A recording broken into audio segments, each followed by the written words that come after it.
93% dari fraksi yang ada di DPR. Jadi ini bukan keputusan presiden saja, tetapi juga keputusan seluruh rakyat Indonesia.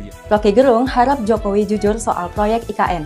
Teman Alinea, pengamat politik Rocky Gerung dalam akun YouTube-nya terang-terangan berharap agar Presiden Jokowi jujur kalau sebenarnya proyek IKN merupakan ambisinya yang diinvestasikan untuk kepentingan popularitasnya.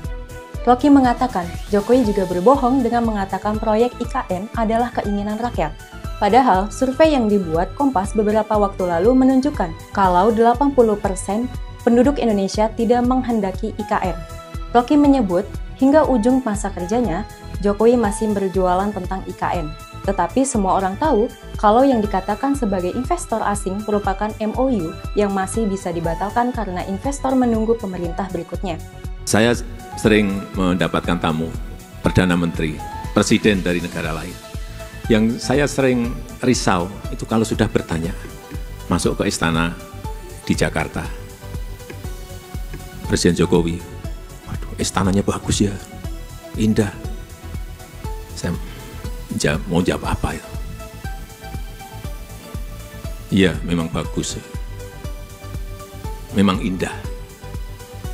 Tapi nggak saya teruskan. Tapi ini yang buat kolonial loh, yang buat kolonial Belanda. Baik yang ada di Jakarta, di Bogor, di Jogja, itu semuanya adalah bangunan kolonial Belanda, warisan dari kolonial Belanda. Sehingga kadang-kadang kita merasa inferior gitu. Waduh, ini istana, sebuah simbol negara, tetapi bikinan kolonial. Sehingga betul, Bung Karno tahun 60-an itu sudah menggagas untuk kepindahan ibu kota. Pak Harto juga menggagas kepindahan ibu kota.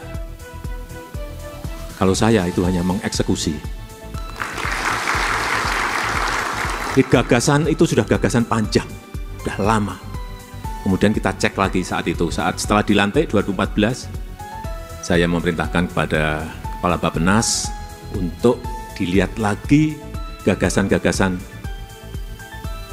mengenai ibu kota baru sejak zaman Bung Karno. Dilihat dulu Bung Karno kenapa memutuskan Palangkaraya, coba dicek. Dan setelah melalui beberapa studi, diputuskan ada 3 kandidat calon ibu kota baru Indonesia. Yang pertama Palangkaraya, yang kedua di Kalimantan Selatan, yang ketiga di Kalimantan Timur, dan tambah 1 ada di Sulawesi di Mamuju. Didetailkan lagi, kemudian saya cek di lapangan, nggak sekali, 2 kali, 3 kali, kemudian bismillah saya putuskan di Penajam Pasir Utara, Kalimantan Timur.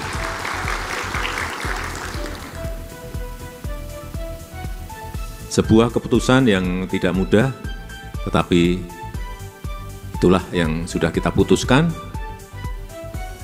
Kita juga izin kepada DPR. Saya menyampaikan lesan di dalam rapat paripurna tanggal 16 Agustus, kemudian diikuti dengan pengajuan undang-undang mengenai ibu kota Nusantara, dan itu disetujui 93% dari fraksi yang ada di DPR. Jadi ini bukan keputusan presiden saja, tetapi juga keputusan seluruh rakyat Indonesia yang diwakili oleh seluruh anggota DPR yang ada di Jakarta. Supaya jangan ada sebuah kekeliruan persepsi bahwa ini adalah proyeknya Presiden Jokowi, bukan. Itu sudah melalui tahapan-tahapan yang baik dalam kita berbangsa dan bernegara. Nah, teman Alinea, bagaimana pendapat kamu soal pendapat Rocky Gerung tersebut?